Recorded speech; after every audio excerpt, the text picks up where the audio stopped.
আসসালামু আলাইকুম। Hello everyone, সবাই কেমন আছেন? আশা করছি ভালো আছেন। আমরাও আলহামদুলিল্লাহ ভালো আছি। আমার নতুন আরও একটি ব্লগে আপনাদের স্বাগত। তো এটা হচ্ছে মেঘনা নদী। আমি বাড়িতে যাচ্ছিলাম গত শুক্রবারে। তো কিছুদিন আগেও কিন্তু আমি গিয়েছিলাম, আপনাদের সাথে ব্লগ শেয়ার করেছিলাম। তো গত শুক্রবারে গিয়েছিলাম, একটু দরকার ছিল, জরুরি কাজের জন্য গিয়েছিলাম। কাউকে নিয়ে যাইনি, মাহিমকেও নিয়ে যাইনি। তো আমি আর আমার ভাগ্নি গিয়েছিলাম। তো যাওয়ার পথে ভিডিওটা করা মেঘনা নদী, আর গতকাল একটা রিলস দিয়েছিলাম। তো এটা হচ্ছে দাউদকান্দির যে নদীটা, মেবি ঘুমতি নদী বলে। তো আমি ভুলে ওই রিলসের মধ্যে মেঘনা নদী লিখে দিয়েছিলাম। আমি বুঝতে পারিনি, পরে খেয়াল করেছি যে এটা তো মেঘনা নদী না, ঘুমতি নদী। তো এখানে এই যে বাচ্চারা খেলছে, বাড়িতে যাওয়ার পরে আমি দাঁড়িয়ে পড়লাম। ওরা যখন খেলছিল ছোটোবেলার কথা মনে পড়ে গেছে, অনেকক্ষণ ভিডিও করলাম। আমরাও ছোটোবেলায় এভাবে খেলেছি। আমার যেহেতু অনেক অল্প বয়সে বিয়ে হয়ে গিয়েছিল, আমি কিন্তু বিয়ের পরেও খেলেছি। আমি যখন নানার বাড়িতে যেতাম সাভারে, আমার সমবয়সী 3-4 জন ছিল, এবং আমার আন্টি মানে আমার খালামণি আর কি, তারপরে আরও একজন মামি ছিল আমার। তো আমরা সবাই মিলে খেলতাম, আমার মামাতো বোন, সবাই আমরা খেলতাম সাভারে।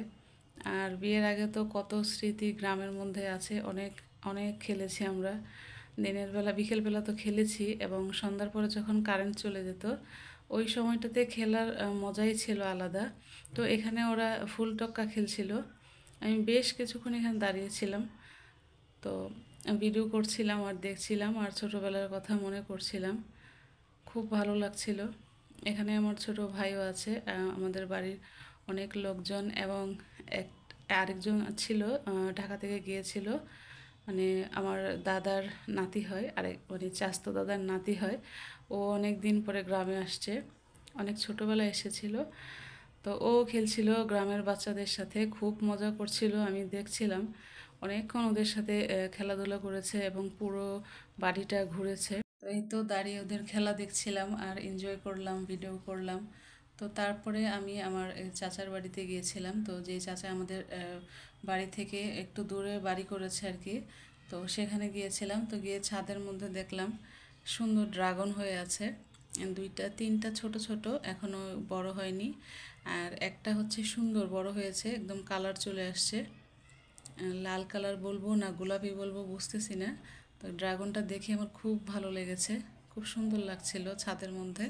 তো আরও একটা সাইডে গাছ ছিল, আর এটা হচ্ছে শাপলা, শাপলা গাছ না কি জানি বলছিল আমাকে, এখানে শাপলা ফুল হবে, ওই যে লাল কালারের যেটা হয় সেই শাপলাটা। এই যে এখানেও আরেকটা ড্রাগন আছে। আর ছাদে যখন উঠলাম এত সুন্দর বাতাস, আর ছাদের মধ্যে তো অনেক গাছ লাগানো আছে, ফুল গাছ ফল গাছ।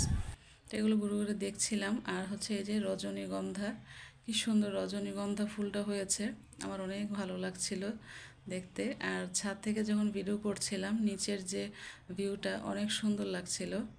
আমার আজকের ভিডিওটি যদি আপনাদের কাছে ভালো লাগে, প্লিজ লাইক, কমেন্ট অ্যান্ড বেশি বেশি শেয়ার করে দিবেন। যারা আমার ফেসবুক পেজ এবং আইডিকে এখনও ফলো করেননি, প্লিজ ফলো করে রাখবেন। আর আমার ইউটিউব চ্যানেলটিকে সাবস্ক্রাইব করে দিবেন। আমার ফেসবুক পেজ এবং ইউটিউব চ্যানেলটি একই নামে, আয়েশা নিতুস কিচেন। তো এখানে দেখতেই পেলেন পেঁপের গাছের মধ্যে কি সুন্দর, কি মাশাল্লাহ, কি পরিমাণে পেঁপে ধরেছে, মাশাল্লাহ বলতেই হবে। তো ছাদে উঠলেই কিন্তু যখন পেঁপেটা পাকবে পেরে খাওয়া যাবে, এমন একটা অবস্থা, খুব ভালো লাগছিল দেখে। আর গতবার যখন এসেছিলাম ওই ফুল গাছটার আমি রিলস দিয়েছিলাম এবং ছবি দিয়েছিলাম। এই ফুল গাছটা আমার কাছে এত এত ভালো লাগে, খুব ভালো লাগে। তো তারপর আমাকে চাচি এখানে রসমালাই খেতে দিয়েছিল, আমি কিন্তু হাফ আগেই খেয়ে ফেলেছি। খাওয়ার পরে মনে হচ্ছে না একটু ভিডিও করি। মাটির পাত্রে দিয়েছিল, খুবই টেস্টি ছিল, মেবি কুমিল্লার রসমালাই, অনেক ভালো লাগছিল। তো চাচির বাসা থেকে যখন যাচ্ছিলাম, যাওয়ার পথে দেখি ওরা আবার খেলছিল, এটা জানি কি খেলা, আমি নামটা মনে করতে পারছি না। আপনাদের যদি মনে থাকে অবশ্যই জানাবেন এটা কি খেলা। মানে একজন সামনে দাঁড়িয়ে থাকবে, ও কী জানি বলে, তো পিছনে যারা থাকে ওরা সামনের দিকে চলে আসে, যদি কাউকে নড়তে দেখে তখন সে আউট। এই খেলাটা আমিও খেলেছি ছোটোবেলায়, বাট ভুলে গেছি, মনে পড়ছে না। আপনাদের যদি কারো জানা থাকে এই খেলাটার নাম, অবশ্যই কমেন্ট করে জানাবেন, আমার তো একদমই মনে পড়ছে না। আর আমার ছোটো ভাই দৌড়ে এসে আবার গুড্ডিটা দেখাচ্ছে, ও যে এত বড় একটা গুড্ডি বানিয়েছে। তো আমি তো এবার বাড়িতে গিয়ে খুব বেশি ভিডিও করতে পারিনি, আমি এমনিতে অসুস্থ ছিলাম, তো 2-3 দিন কিন্তু আমি বাসায় খুবই আমার অবস্থা খারাপ ছিল, শরীর খুব খারাপ ছিল। তো তারপরও যখন বাবার বাড়ির কথা শুনেছি না, শরীর মনে হয় যেন অর্ধেক সুস্থ হয়ে গেছে। তো তারপরে তো গেলাম আমার ভাগ্নির সাথে। তো এই তো আজকের ভিডিওটি এই পর্যন্তই। সবাই ভালো থাকবেন, সুস্থ থাকবেন, আমাদের সবার জন্য দোয়া করবেন। আসসালামু আলাইকুম, আল্লাহ হাফিজ।